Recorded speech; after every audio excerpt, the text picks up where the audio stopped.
bago tayong aral na matututunan. Ngunit bago yan ay inaanyayahan ko ang lahat na tumayo para sa ating panalangin na pangungunahan ni Ginoong Winston. Sa ngalan ng Ama, ng Anak, ng Espiritu Santo. Amen. Amen. Maraming salamat, Ginoong Winston. Maaari na kayong umupo lahat. Kumusta ang inyong araw? Maganda ba? Opo. Maaari ko bang malaman kung sino ang kalihim sa klase na ito? Opo. Mayroon bang lumiban sa araw na ito? Wala po. Magaling at mahusay at walang lumiban sa ating klase ngayon. Ngayon ay maaari bang pakipulot ng mga basura na nasa inyong harapan? Maraming salamat. At ngayon ay nandito ang ating alituntunin para sa ating klase na may kaway na salita. Maaari bang pakibasa ng letrang K? Kumilos ng may paggalang sa guro at kaklase. Ang letter A? Ayusin ang mga gamit pagkatapos gamitin upang mapanatiling maglinis ang silid. Ang letrang W? Huwag mag-ingay Kung hindi kailangan, maging mahinahon sa pagsasalita. At ang letrang A? Aktibong makinig at lumahok sa talakayan nang hindi nagkakasagabal sa iba. At ang panghuli, ang letrang I? Ingatan ang mga kagamitan sa paaralan at at panatiling maayos ang silid-aralan. Naway, atin itong may sa puso at magamit dito sa loob ng ating silid-aralan. Ano nga ulit ang mga salitang naghahambing? Ang mga salitang naghahambing ay ang mga salitang mas, higit, at di gaano. At marami pang iba. Ngayon naman ay mayroon akong mga stickers dito na ibibigay ko sa kung sino man ang makakapagsagot sa tanong ko mamaya at makakatanggap ng ating gantimpala. Naiintindihan ba? Opo, ma'am. Okay. Ngayon naman ay narito ang ating layunin para sa ating araw na ito, para sa ating aralin. Una ay pakibasa. Natutukoy ang mga mahalagang kaisipan sa kagulang ang batang paru-paro. Na isa sa buhay ang mga mag-aaral na nakuha mula sa pabula sa pamamagitan ng pagbuo ng listahan ng personal na mga hakbang para sa pag-iingat at susunod sa magulang. At Nakakaliwanag ng mga kaisipang nailista at kung bakit mahalaga ang mga ito sa lipunan. maraming salamat sa pagbabasa. At ngayon ay may gagawin tayong isang aktibidad na tatawagin nating buuin mo ako. Nandito ang ating panuto. Igugrupo ko kayo sa 4 na pangkat at bibigyan ko kayo ng tig-iisang puzzle pieces at ito ang inyong bubuuin sa loob ng 1 minuto.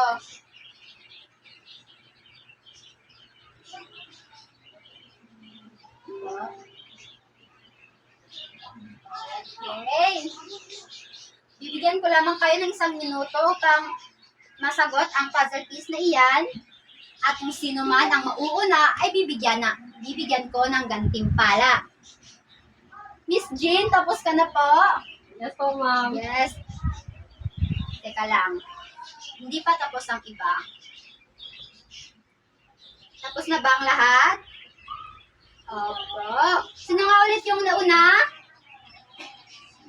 Ako po, ma'am. Mayroon kang isang sticker na maaari mo itong i-claim mamaya.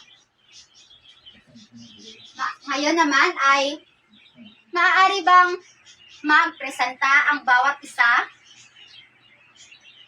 Kung sino ang nauna kanina ay siyang mauunang magpresenta. Dito po. Ang nabuo kong puzzle piece ay ang aso. Maraming salamat. Ang pangalawa, Ang nabuo kong puzzle piece ay baboy. maraming salamat po. Ikaw naman po. Ang nabuo ko puzzle pieces ay horse. Maraming salamat. At ngayon ay pipili ako ng mga sasagot nito gamit ang ating Wheel of Names. Handa na bang lahat? Opo. Yes. Sino kaya ang maswerte? At ang nanalo ay si Jay! Ito, Jay. Maaari mo bang sagutan ang unang katanungan?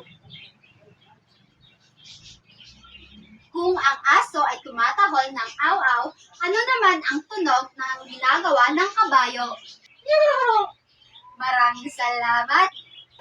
Ginoong Jay, maaari ka na pong umupo. Salamat po. Ngayon naman, para sa ating kalawang katanungan, sino kaya ang mapipili ng ating Wheel of Names?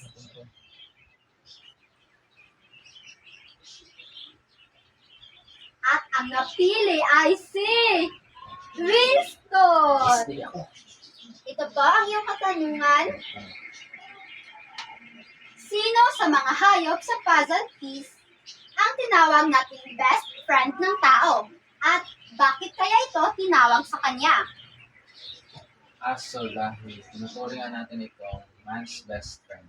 Maraming salamat, Ginoong Winston. At ngayon naman, para sa ating huling katanungan, sino kaya ang mapipili ng ating Wheel of Names? At ang napili ay si Jay ulit! Jay, maaari mo bang sagutan ang ating ikatlong katanungan? Na kung bibigyan ka ng pagkakataon mag-alaga ng isa sa 4 na hayop na ito, alin ang iyong pipiliin? At bakit? Ano po? Baboy dahil masarap kainin. Maraming salamat. Totoo nga naman na masarap ang baboy. Maaari ka na pong umupo. Maraming salamat sa inyong mga naging kasagutan. At ngayon, ano kaya ang ating magiging paksa sa aralin na ito? Jean? Tungkol sa pabula, ma'am. Maraming salamat. Ang ating magiging talakay ngayon ay patungkol sa pabula. Ano nga ba ang pabula? Ang pabula ay isang panitikan o uri ng panitikan na gumagamit ng hayop bilang tauhan upang makapagbigay ng aral sa atin. Ito ay nagsimula sa Griego na muhos na at pinasikat naman ito ni Aesop bilang ama ng mga sinaunang pabula. Ano nga ulit ang pabula? Ito ay ang... Tauhan. Hayop ang tawan. Maraming salamat, Je. At bibigyan kita ng isang sticker. Maraming salamat sa iyong sagutan. At tayo'y magpatuloy. Bakit nga ba mahalaga ang pabula? Dahil ito ay nagbibigay aliw sa ating mga mangbabasa sa pamamagitan ng kakaibang istorya ng mga hayop. At nagbibigay ito ng mahalagang moral na aral at gabay sa wastong pag-uugali at nagsisilbing inspirasyon lalo na sa mga kabataan sa paggawa ng tama. So ginagamit nila ang uri ng pabula upang magbigay aliw at magbigay rin ng aral lalo na sa mga bata. May alam ba kayong pabula? Wala. Ay, yes po, Miss Jean. Ano po, ma'am? Ang pagong at ang maksing. Maraming salamat ang pagong at matching. Ano nga ulit ang storya ng pagong at matching?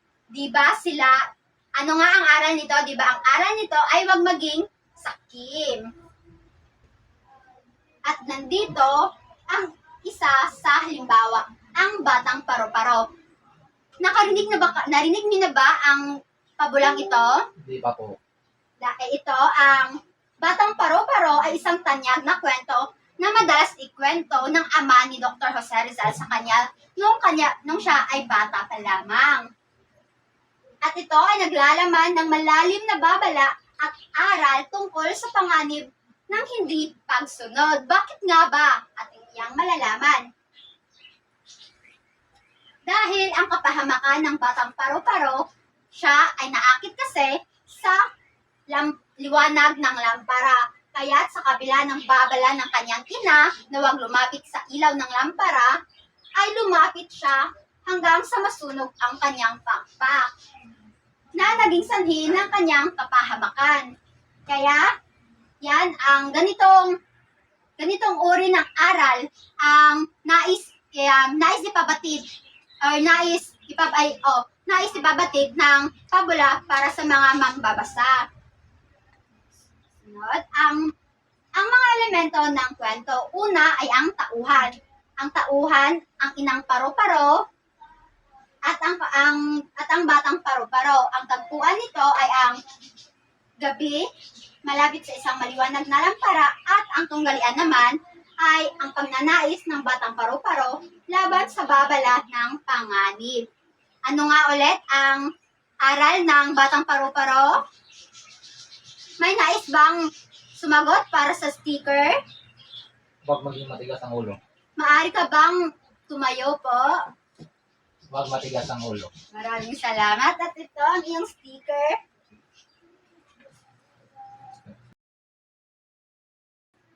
At yan ang kabuuan ng ating pagtatalakay o talakayan. Ngayon naman ay may gagawin tayong isang aktibidad. May bibigay ako sa inyo isang handouts na nandito ang kwento ng ang batang paro-paro. Babasahin ninyo ito at aalamin ang mahahalagang kaisipan at ipaliwanag ito. At isulat nyo ito sa inyong kwaderno. At ito po. Maraming salamat. Bibigyan ko lamang kayo ng 5 minuto pang sagutan iyan at narito ang ating rubrics para sa gawain iyan. Maaari kayong maaari nyo itong tignan para sa inyong pagsagot.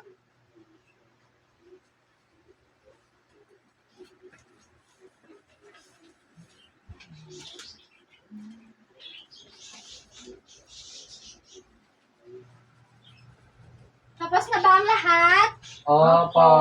Kung gayon, ay maaari ko na bang kunin ang inyong mga papel at paderno po? Maraming salamat sa pagsagot at ngayon naman ay dadako na tayo sa ating pagsusulit. Maaari nyo bang kunin ang inyong mga telepono o gadgets upang i-scan ang ating wayground? Dahil nandito nakapaloob ang ating pagsusulit para sa araw na ito.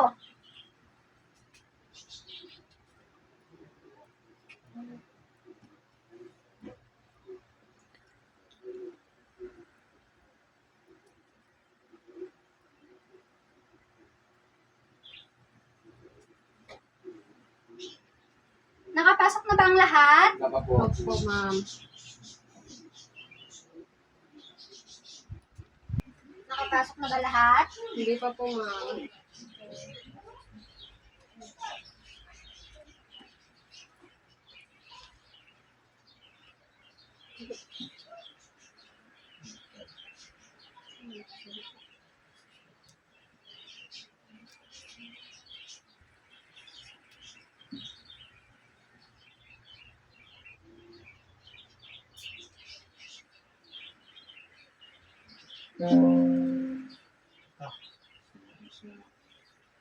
Si Jen na lang yung hindi pa. Hindi lang po, ma'am. Okay, ito. 848652 po yung code. Opo.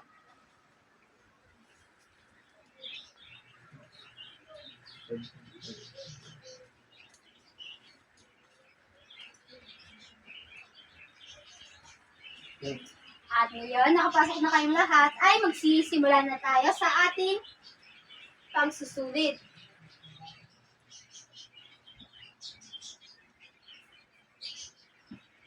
Ito ay sa loob lamang ng 10 minuto. Ayos ay sa 5 minuto. Ayos lang ba? Ayos lang. Okay.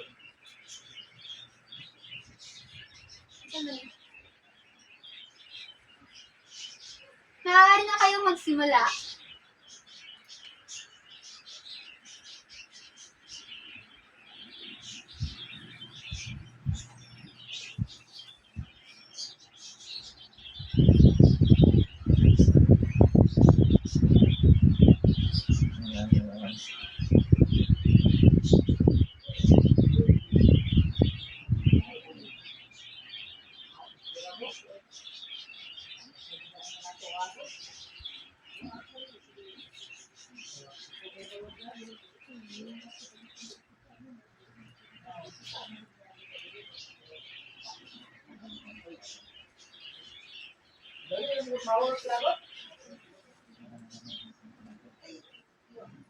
Tapos na ba ang lahat? Opo, ma'am. May isa pang hindi. Okay. Hintayin muna natin siya.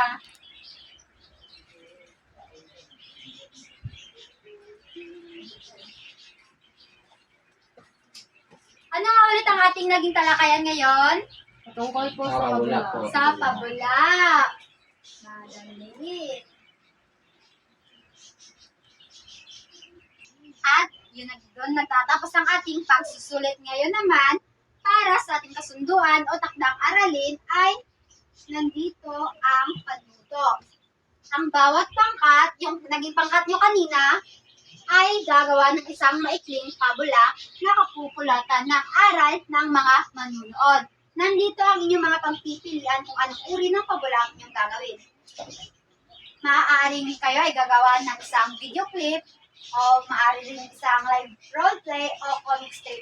Ito ay ating gagawin o kung kayo man ay gagawa ng video clip ay titingnan natin ito pagka sunod ay sa susunod na linggo natin ito ay gagawa.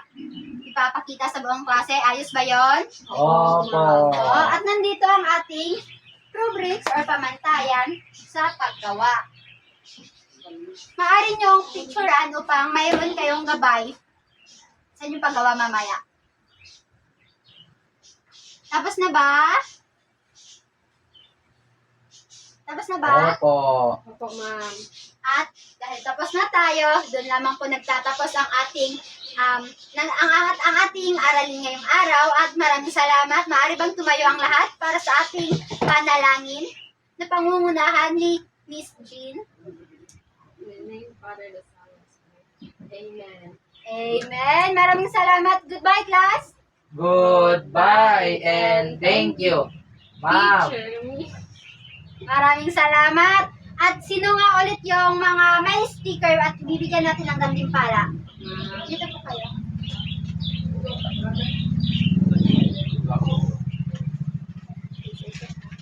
Maraming salamat sa inyong naging partisipasyon at sa susunod ulit.